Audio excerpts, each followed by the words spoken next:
Hello everyone. ఈరోజు మనం వంకాయ పెరుగు కర్రీ తయారు చేసుకుందాం. దానికి కావాల్సిన పదార్థాలు: వంకాయలు, ఉల్లిపాయలు, పెరుగు, కరివేపాకు, ఉప్పు, కారం, తగినంత నూనె. ముందుగా ప్యాన్ పెట్టుకొని సరిపడినంత ఆయిల్ వేసుకోవాలి.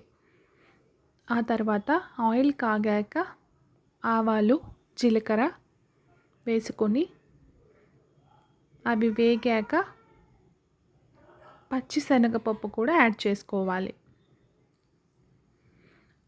తర్వాత కడిగి పెట్టుకున్న వంకాయ ముక్కల్ని కొంచెం సాల్ట్ వేసిన వాటర్లో ఉంచడం వలన వంకాయ చేదు రాదు. తరువాత వంకాయ కూర వండినప్పుడు ఎప్పుడైనా కానీ ఫ్లేమ్ హైలో ఉంచుకోవాలి ఫస్ట్, లేదంటే వంకాయ చేదు వచ్చే అవకాశం ఉంటుంది. వంకాయ కూరకి ఎప్పుడు సాల్ట్ వాటర్లో ఉంచడము లేదా సాల్ట్ ముక్కలు వేసిన వెంటనే సాల్ట్ చల్లడం వల్ల చేదు అనేది రాదు. నూనె కాగినాక కట్ చేసి పెట్టుకున్న ఆనియన్స్ని వేసి ఫ్రై చేసుకోవాలి. ఆనియన్స్ కలర్ కొంచెం ట్రాన్స్పరెంట్ అయినాక మాత్రమే వంకాయ ముక్కలు వేసుకోవాలి.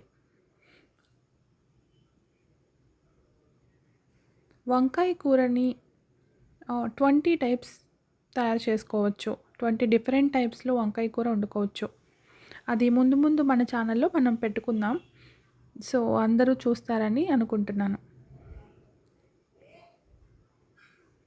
ఇలా ఆనియన్స్ ఫ్రై అయ్యి గోల్డెన్ కలర్ వచ్చేంత అవసరం లేదు, కొంచెం ట్రాన్స్పరెంట్ వచ్చేలా ఉంచితే చాలు. పచ్చి వాసన పోవాలి. కరివేపాకు వేయడం వల్ల మంచి స్మెల్ వస్తుంది ఆనియన్తో. తర్వాత మనం సాల్ట్ వాటర్లో ఉంచుకున్న వంకాయలు వేసేసి స్టవ్ కొంచెం సిమ్లో పెట్టుకొని వంకాయ ముక్కలు వేసుకొని తర్వాత హైలో పెట్టుకోవాలి.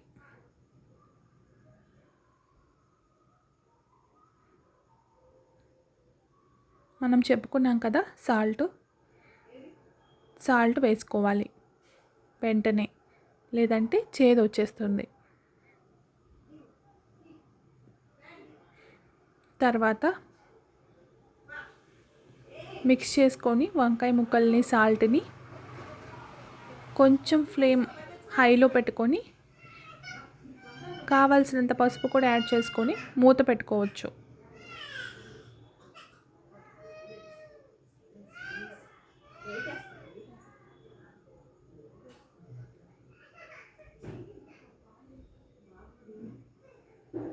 అన్నీ మిక్స్ చేసుకొని ఇలాగా మూత పెట్టేసుకోవాలి. సో దట్ డ్రై అవ్వకుండా వాటర్తో బాయిల్ అవుతుంది. తర్వాత కొంచెం వేగాక వంకాయ ముక్కలు ఇలా కారం తగినంత వేసుకోవాలి. దాన్ని మిక్స్ చేసుకొని అడుగు అంటకుండా చూసుకోవాలి. అడుగంటటం వల్ల టేస్ట్ మారిపోతుంది కాబట్టి అక్కడే ఉండి జాగ్రత్తగా చూసుకోవాలి. 2 మినిట్స్ అయినాక ఇలా ఉంటుంది. చూసుకొని దాన్ని స్టవ్ ఆఫ్ చేసుకొని ఉంచుకోవాలి.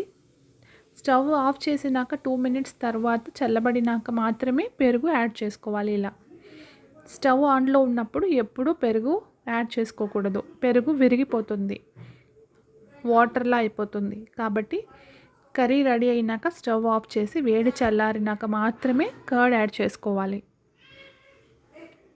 ఇలా కావాలంటే మీరు కొంచెం చిక్కగా ఉన్న పెరుగు కలుపుకోవచ్చు. ఫైనల్గా మన వంకాయ పెరుగు కర్రీ రెడీ. దీన్ని సర్వ్ చేసుకోవచ్చు. Thank you so much.